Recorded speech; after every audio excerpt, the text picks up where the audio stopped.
He came home early that day to silence, and then something strange. Laughter, not just any laughter, his daughter's. The same daughter who hadn't smiled in nearly 2 years, the same little girl who used to stare at walls like she wasn't even alive inside. And when he followed the sound, what he saw made him freeze, because the one bringing his child back to life wasn't a doctor, wasn't a therapist. It was the maid. A woman he hadn't even noticed. A woman who walked past him in silence.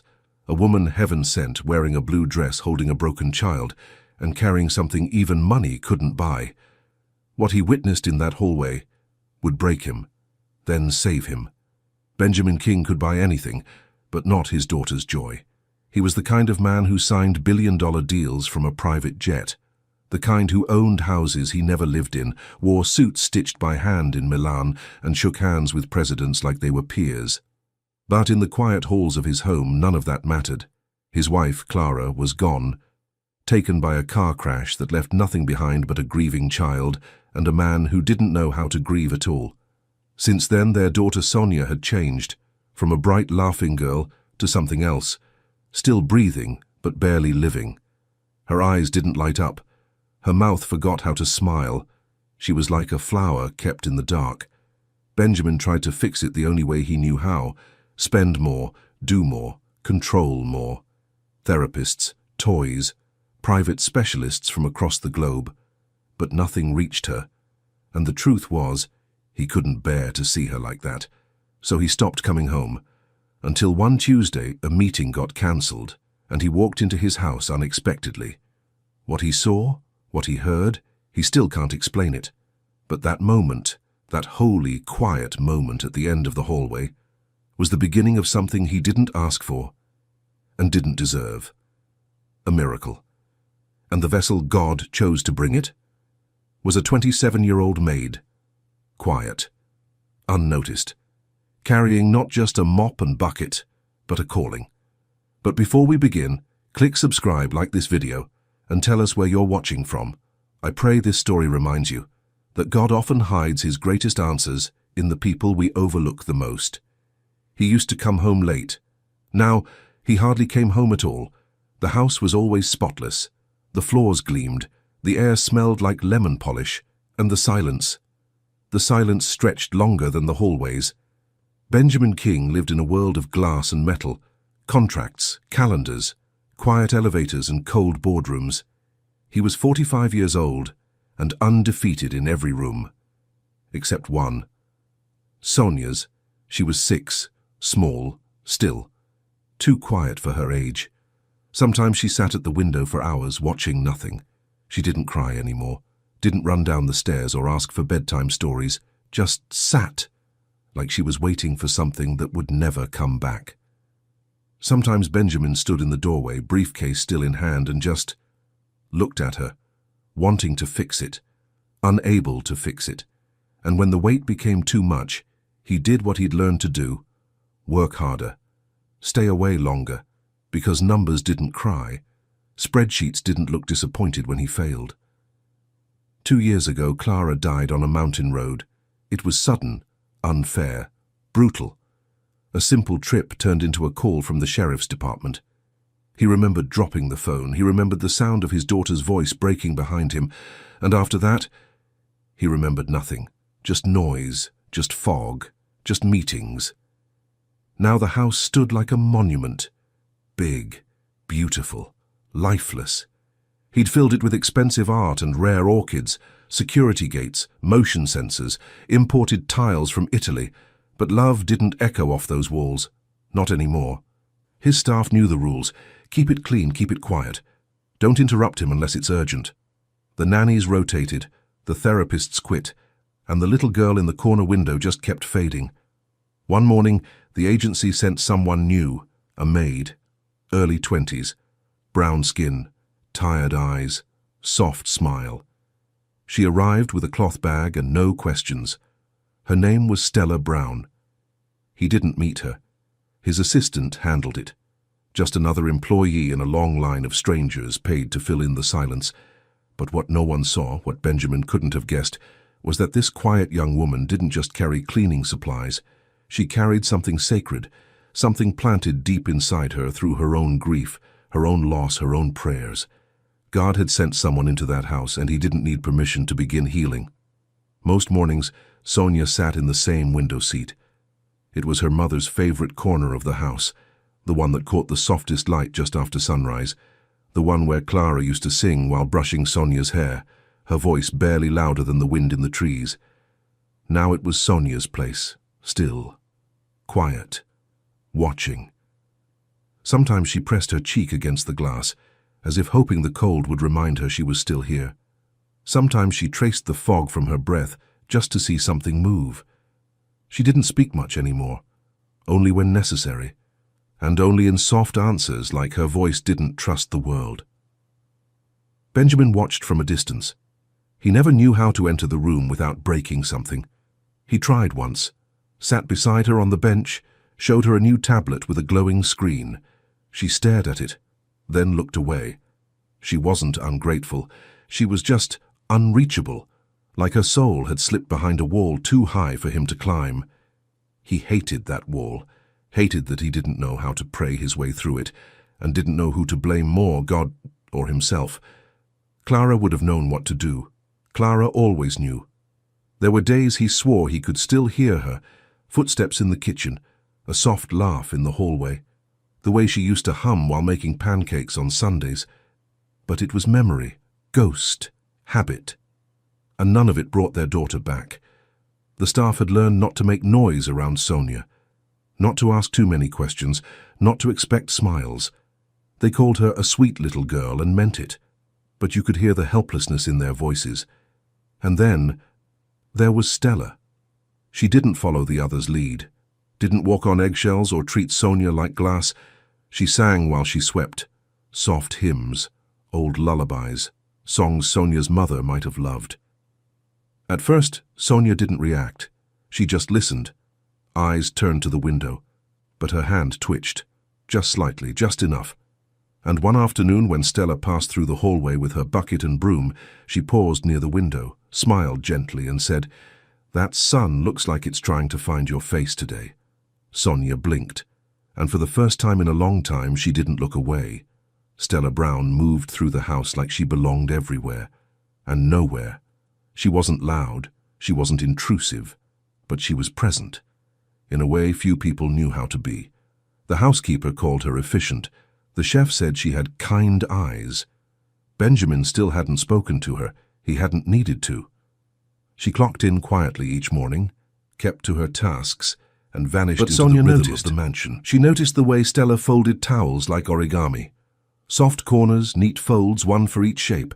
She noticed how she hummed while wiping the windows, how the sound seemed to float, gentle as breath, like it was trying not to wake the grief inside the walls. Sonia never looked directly at her, but her eyes followed her when she passed.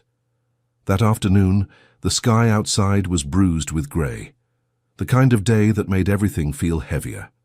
Sonia sat curled up near the kitchen doorway, small arms wrapped around her knees, her face pressed into the red fabric of her mother's scarf. No one noticed her there. Not the chef, not the nanny, not the assistant who bustled past with a tablet in hand. But Stella did. She was carrying a basket of folded sheets when she turned the corner and stopped. No words, no panic, just stillness. She crouched slowly, her knees soft against the marble floor, and set the basket down beside her.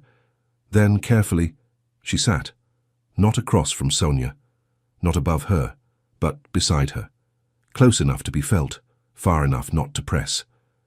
They sat like that for a while, two figures in silence. Then Stella spoke, not loud, not forced, just real. "You ever fold a towel into a swan?"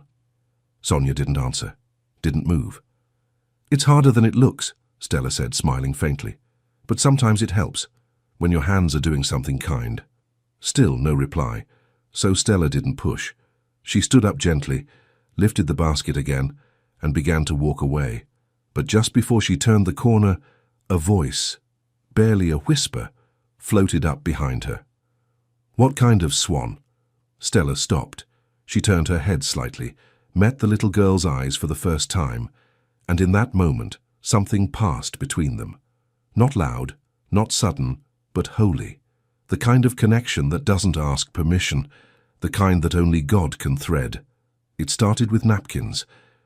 Stella found Sonia sitting by the window again, legs tucked under her, her fingers playing with the edge of her sleeve. She didn't ask if the little girl wanted to help. She just sat nearby, laid a pile of soft linen across the coffee table, and began folding. Quietly, slowly, one crease at a time. She whispered to the napkins like they were secrets. You can be a mountain, or maybe a boat, or a butterfly if you're brave. Sonia didn't speak, but she watched. After a few minutes, Stella slid one folded shape across the table and left it there, halfway between them. Sonia reached out, touched it, didn't look up. The next day it was spoons, then paper towels, then socks. The work didn't matter. It was never about that. It was about presence, about doing something side by side, without needing to say why. And little by little, Sonia started reaching back, a nod, a shrug, a whisper. Until one afternoon, when Stella dropped a sock and made a clumsy little spin trying to catch it mid-air, Sonia giggled, not loudly, not for long, but it was real, a sound that hadn't lived in that house in nearly 2 years. The hallway was empty except for them. Sunlight slipped in through the window, catching the dust in golden streaks, and there, on a patch of hardwood floor between chores and shadows, a little girl laughed. Stella froze for just a second. Her heart clenched, her throat burned. Then she smiled, wide, grateful, silent, because she knew what that sound meant. Sonia didn't laugh again that day, but she stayed close after that. She hovered near the kitchen when Stella cleaned the counters. She sat on the stairs when Stella polished the rail, always watching, always listening. And on the 5th day, when Stella crouched down to organize a cupboard, Sonia climbed gently onto her back, wrapped her small arms around her neck, and whispered, "Let's fly." It came from nowhere. It came from somewhere deep. Stella didn't ask what she meant. She just rose to her feet, hands holding the child's legs, and began walking slowly down the hall, arms out wide. And Sonia laughed again, this time louder, this time longer. It echoed down the hallway, it echoed through the silence, and it echoed through something else too, something just down the corridor, where Benjamin King stood, frozen, his hand on the edge of the study door. He didn't move, didn't breathe. That sound, he hadn't heard it in so long. That night, Benjamin sat in his office long after the house had gone quiet. The room was dim, just the amber glow of his desk lamp, the quiet hum of the air vents, and the untouched scotch in the crystal glass beside him. But he wasn't working. He was remembering. The sound of Sonia's laughter still hung in his ears like a melody he thought he'd forgotten. And the image, Stella walking down the hallway with his daughter on her back, both of them with arms wide like wings, had looped in his mind 100 times. It had caught him off guard, not just the joy in Sonia's voice, but the feeling it stirred in him. It hurt. Not the sharp kind of pain, not anymore, but the ache of missing something for too long and realizing you never had to. He hadn't known how to reach her. He'd tried everything the world said to try. But what had worked wasn't strategy, wasn't science, wasn't anything he could write a check for. It was kindness, softness, the presence of someone who hadn't been trying to fix Sonia, just to be with her. Across the house, Sonia was different now. She'd started asking for music during dinner. Not loud, just soft piano songs Clara used to play when she cooked. She'd begun speaking in full sentences again. Her words still came slow, like waking from a long sleep. But they came. She even asked a question at breakfast. Where does the sun go when it's tired? Benjamin didn't know how to answer, so he just smiled. Maybe it rests the way we do. She nodded, and that was enough. The staff had noticed too. Whispers moved through the hallways. She's coming back to life. Do you think it's the new maid? But no one said it too loud. as if speaking, it might undo it. Stella kept working like nothing had changed, still folding, still humming, still moving through the house with quiet dignity. She never overstepped, never asked for anything. She just kept showing up, like she was there on purpose, like maybe someone bigger than all of them had placed her there. And maybe Benjamin was starting to believe that was true, because the woman who cleaned his home was slowly healing it too. And for the first time in a long time, he didn't feel alone in the hallway. It wasn't planned. The meeting in London had been rescheduled. The jet was fueled and waiting, but something told him, go home, not because he wanted to, but because he didn't know what else to do with the ache. He didn't call ahead, didn't alert his assistant or security. He just landed, stepped into the black car waiting for him, and told the driver one word, home. The house was quiet when he arrived. No staff at the door, no footsteps echoing down the marble. Just silence. And then laughter. High, pure, unrestrained. It stopped him mid-step. He stood in the foyer, his briefcase still in hand, his coat still on, heart suddenly too loud in his chest. It was her, Sonia, laughing. He hadn't heard that sound in so long, it felt foreign, like something holy and heartbreaking all at once. He followed the sound slowly, unsure whether to believe it, whether if he got too close it would vanish again. But when he turned the corner, he froze. There in the long sunlit hallway, Stella was running barefoot, arms stretched wide like wings, her maid's uniform fluttering as Sonia clung to her back. Giggling, bright-eyed, alive. They soared past him, neither of them noticing him standing there. Sonia's red dress caught the light. Her little arms were wrapped tight around Stella's shoulders. Her laughter danced through the air like it had been waiting for years to be let out. Benjamin didn't speak, didn't move. Something inside him cracked, not loudly, not all at once, but like glass under pressure, finally giving way. He felt it in his throat, in his chest, behind his eyes. That was his daughter. That joy was hers, and it hadn't come from him. He leaned against the wall, hand to his face, not to hide, but to feel.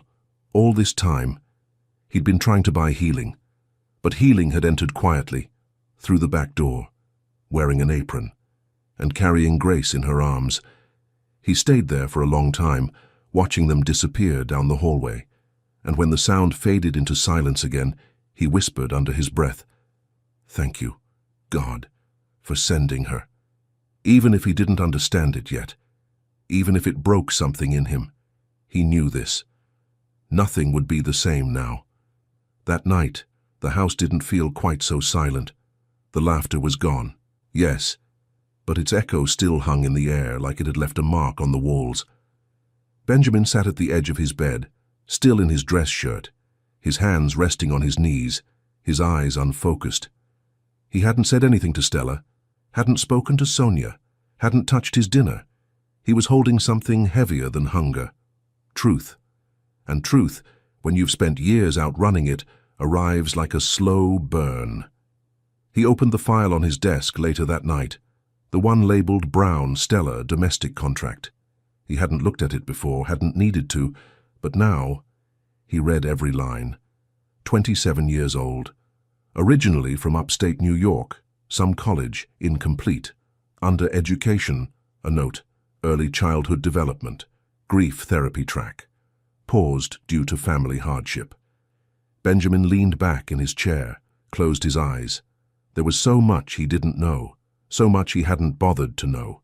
She wasn't just a maid. She had studied the very thing his daughter needed, not in theory, but through life. God had placed someone in his house who carried not just knowledge, but understanding, not just skill, but compassion. And he had almost missed it.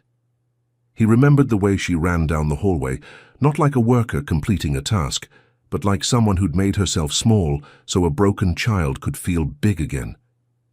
He whispered into the dark, "I'm sorry."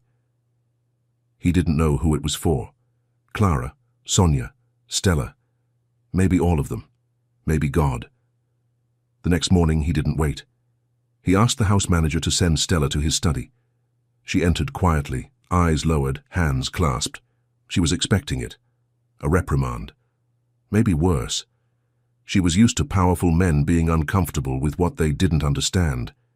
Benjamin stood as she walked in. He didn't speak at first, just looked at her. Really looked.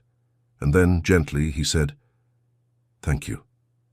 She blinked, unsure. He stepped closer. "You did something I couldn't. You found my daughter, and you gave her back to me."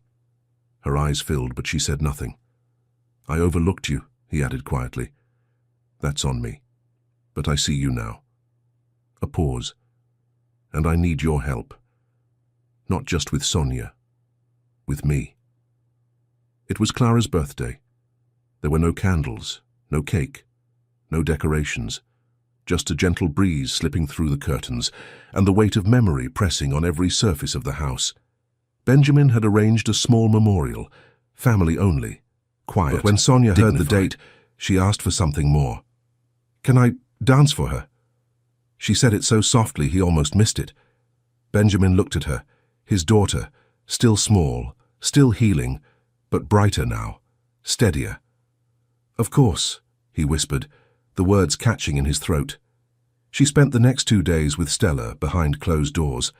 They played music in the afternoons, practiced slow, gentle movements in the upstairs sunroom.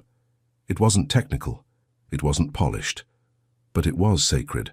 Sonia chose Clara's favorite song, an old jazz lullaby her mother used to hum while folding laundry, the kind of song that clings to the corners of memory like dust to light. The evening of the memorial, the family gathered in the garden. The grass was damp, the sky was beginning to soften into dusk. Benjamin sat in the front row, alone. Then Sonia stepped forward. She wore a soft red dress, one of Clara's, altered, resized, stitched by hand. Stella had found it in a storage box and brought it back to life. Sonia stood still at first, eyes closed. Then the music played. She didn't leap, she didn't spin. She simply moved, gently, honestly. Arms like ribbons, her steps unsure but intentional. And halfway through, Stella joined her. No spotlight, no stage, just 2 figures moving through the pain, through the silence, through something bigger than either of them. It wasn't about performance, it was about presence. Benjamin couldn't look away. There, in his backyard, where sorrow had once hung like fog, his daughter danced. Not perfectly, not gracefully, but freely, joyfully. As if her body remembered something her heart had nearly forgotten, that she was still alive, still loved, still his. When the music ended, Sonia turned to the small crowd, cheeks flushed, chest rising. No applause came at first, only stillness. And then Benjamin stood, and for the first time in years he clapped. Soft at first, then stronger, and silently he wept, not for what he'd lost, but for what God, in his mercy, had given back. 1 year later, the house no longer felt like a museum. The silence was different now, not heavy, not hollow, but peaceful, like something had settled where sorrow once lived. Sonia was thriving. She danced in the hallways. She asked questions. She laughed without fear that joy would be taken away. Her healing hadn't come through medicine or breakthroughs. It had come through presence, through someone who stayed. Benjamin? He was still a businessman, still signed deals, still wore tailored suits, but people noticed something different in him now. He listened longer, laughed easier, spoke softer. He didn't leave the house for as many days in a row. He made time for pancakes, for bedtime stories, for silly questions, because now he knew where the real legacy was. And Stella no longer wore a maid's uniform. She was now the founder and director of Little Lift, a grief-informed play and therapy center for children. Funded by Benjamin, built from her vision, rooted in the miracle of what had unfolded in one lonely mansion under God's quiet guidance. She never sought credit, but Benjamin made sure her name was on the door, because he hadn't just seen what she'd done, He'd seen who she was, and he would never overlook her again. Sometimes, after long days at the center, Stella still visited the house, not to work, but to see Sonia. One afternoon, Benjamin stood at the end of the hallway, leaning against the wall, watching as Sonia came racing down the corridor on Stella's back again. Same red dress, same laughter, same arms outstretched like wings. Only this time, Benjamin didn't stand frozen. He stepped forward, and as Sonia flew toward him, he opened his arms wide and caught her, not just with his hands, but with his whole heart. They all stood there, out of breath, smiling. No words, no need, because healing doesn't always arrive with thunder. Sometimes it comes softly, in the form of someone the world calls small, someone God calls chosen. Benjamin built skyscrapers, but nothing he'd ever built meant more than the home that had been rebuilt. One laugh, one prayer, one maid's quiet courage at a time. And Sonia? She laughed every day now, because someone saw her, because someone stayed, because love, the kind that heals, doesn't always come from the top floor. Sometimes it walks in quietly, in a blue dress and a heart full of God. If this story touched something deep in you, hold it close.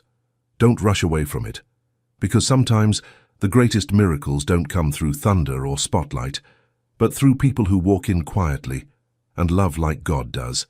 And if you believe there's still good in the world, still kindness worth seeing, still stories worth telling, then you belong here. This is Elevated Heart Stories, where we tell the kind of stories that lift your spirit, soften your soul, and remind you what truly matters.